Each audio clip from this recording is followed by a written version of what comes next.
YouTube, is this thing on? So like we always say, new week, new video. Now, let me explain to you how this week's video came about. So I have friends as well as co-workers who have most recently became interested in purchasing, these 90s JDM classics. But like some people, they're a little worrisome about getting a clean one or getting one that isn't going to give them problems and this, that, and the third. Now, these are guys that don't plan on tracking the car. They want to everyday drive it. So I said, you know what? There's a lot of information out here on purchasing one. And, we all know the obvious, like check the oil, check the spark plugs, check the radiator cap, all the obvious ones. But I said, you know what? Let me spend some time today and give you 5 unusual things to look for when purchasing a 90s JDM classic. Now, in my case, we're going to talk about the EK Civic. So that's what we'll be doing. We're going to go over 5 things to look out for when purchasing one. Okay, so let me get out the vehicle and we'll go right into number 1. Give me a second. All right.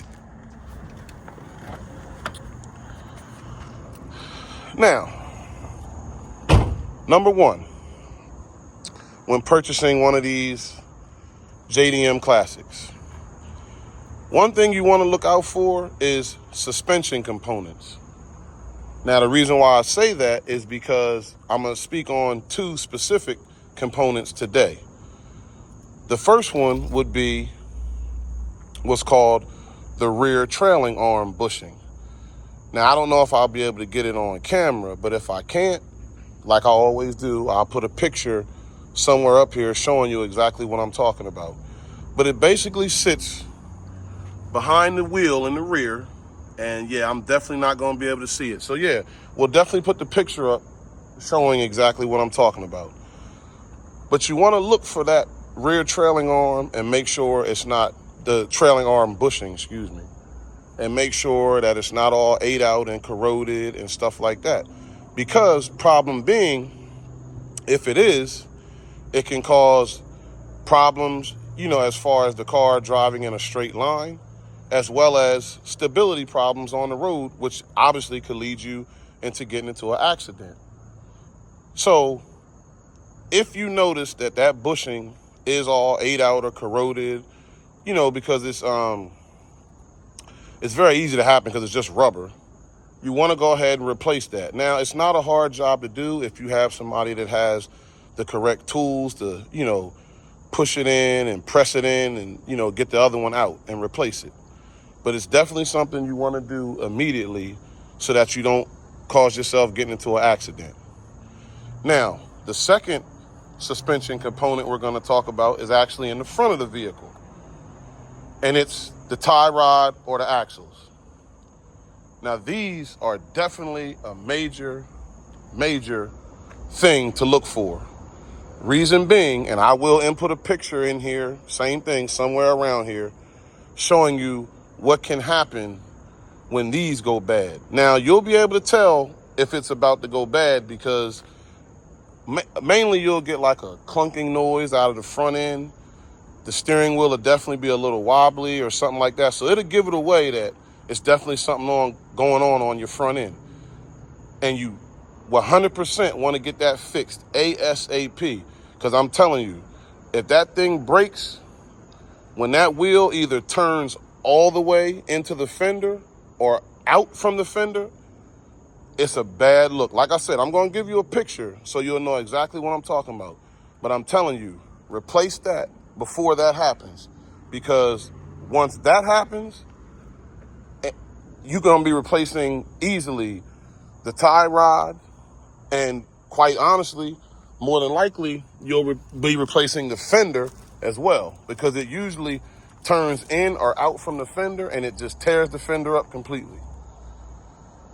So those 2 things on suspension specifically, I think are easily 2 things that need to be checked right away. Now, as always, like I always say, I'm going to give you these 5.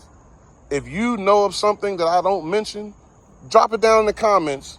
So when people see the video and they go to the comments, you might mention something that could help someone else out as well that I might have missed. Now, like I said, we're not going to go over the obvious, like checking the oil and spark plugs and stuff like that. These are unusual things that you might want to look for just to give it, that might tell us a history or a story on the car. So number 1 was those suspension components. Number 2 is going to be gaps in the body lines. Gaps in the body lines, in my opinion, can easily tell you whether the car has been in an accident. And what I mean by that is, right here, check that gap, along the hood where it meets the fenders. You can check those, make sure they're both straight and even. You can even check this gap line right here that goes along the door, from the door to the fender.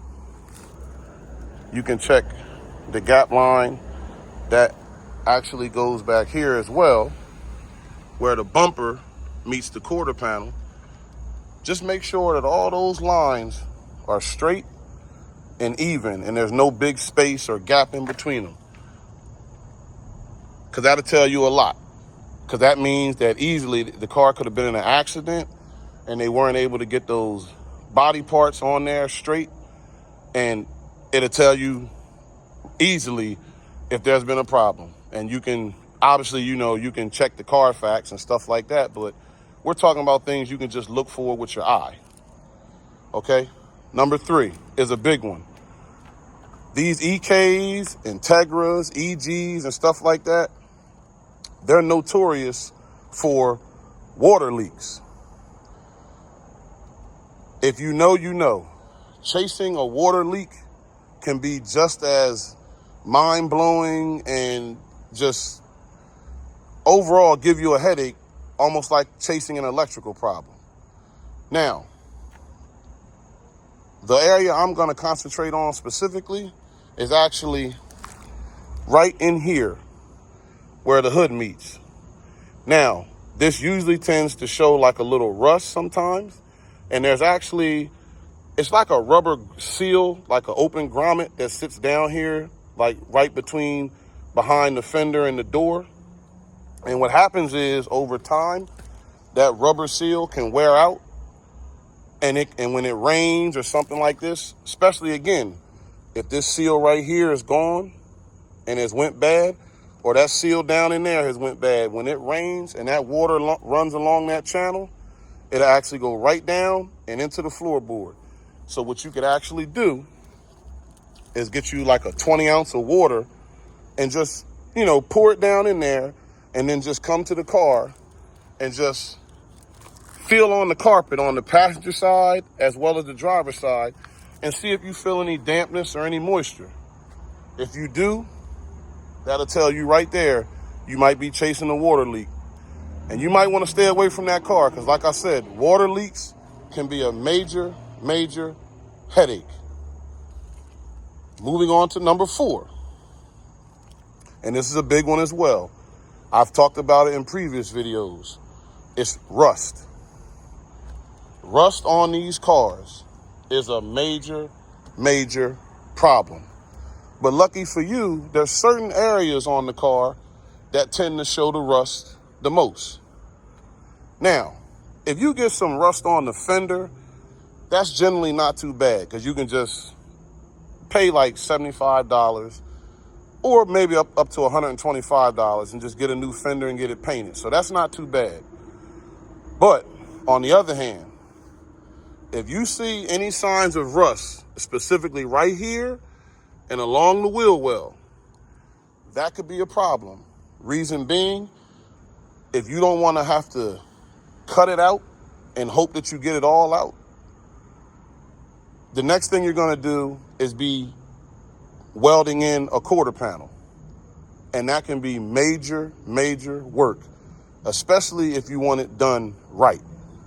Now, alongside that, you can also get rust underneath these moldings right here on your roof.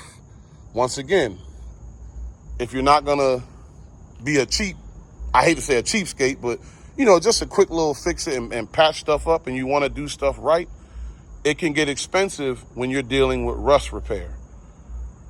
I can't stress it enough. If you see rust, and like I said again, these common areas around the door, around the quarter panel, sometimes you'll even get some rust around the gas cap. Major parts like that might make you want to reconsider purchasing that car, because like I said, rust repair can get very expensive. Now, the last one I'm gonna give you, number 5. Now this is a big one. I mean, the last 3 have been big. Say what? Pause, okay? The last 3 have been major. But the last one I'm gonna give you is like a little secret, okay? It's simply the trims and moldings. What I mean is, go around the car, check the trim lines,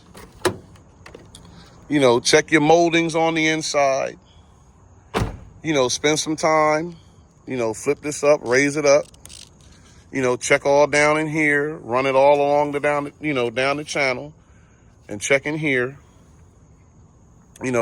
look for any rust or any signs of like it being corroded or anything down in there, or the trim just being worn out, etc. Just take your time and go around the whole car. Now on the hatch, we'll even go around, this trim right here. And the reason why I'm telling you to spend your time and do this is for the main reason that these cars are old, okay? They're not 2025 cars no more. A lot of these cars are 25 years old or more. These trims, pieces, and moldings, a lot of times are not available no more. Now, I will say, this strip molding right here, there's a company on Amazon that just started making them and reproducing them, so you can find those now. So that's the good part. But you got moldings like the one that goes around here, the ones that go up here and stuff like that. They're not available anymore. So the problem with that is, if you find them, somebody that has them, they can be pretty expensive. I mean, these moldings on the roof are almost $200 each. And you need one for this side and one for that side. So these moldings and stuff can get expensive. And you might not want to open that can of worms and have to be buying that stuff if you just spent money on buying the car. Now, like I said, as far as the moldings on the inside of the door, you want to make sure that they're intact and they're good, because going down the road, if they're not, you're going to have a bunch of wind noise and stuff like that, because they need to be replaced. And you might catch a hard time trying to find replacements for them. Now, some things are still readily available, but a lot of things, like I said, are discontinued. So you really want to go over the car and fine-tooth it to make sure that you actually want to put out the money that it might cost to make the car clean and noteworthy to you.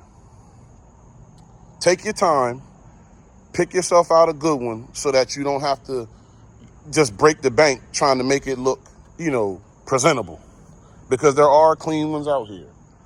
There are a lot of ones that aren't so clean as well, but if you take your time and thoroughly look, you can find a clean one. You might have to drive a little bit away from where you live, but trust me, there are clean ones out here. They're getting a little harder to find as time goes on, because it seems like there's like a trend going on where people are buying these old cars, and not that I have anything wrong with it, but they're cutting the metal out of them and making them track cars. Now, I love the sport. I love to go watch track events, but the more they cut on them, the more it's hard to find them. So if you want one, I suggest you get it now before the prices skyrocket and go up. And then if you want to have one shipped over here and imported, now you got to pay these tariff fees and stuff like that. And it just can get expensive. But whatever you do, take your time, do the research, try your best to pick you up a clean one, so you ain't gotta, once again, break the bank to make it look presentable, okay? That's my knowledge for y'all this week. I'm always here to help. That's just what I do. As we always say, keep it simple, keep it humble, keep it you. Y'all stay blessed. I'll see y'all in the next one. Peace. Man, I tell you, you can't even make a video no more without it being an issue. That darn security keep riding past me like I'm doing something wrong. I gotta get out of here.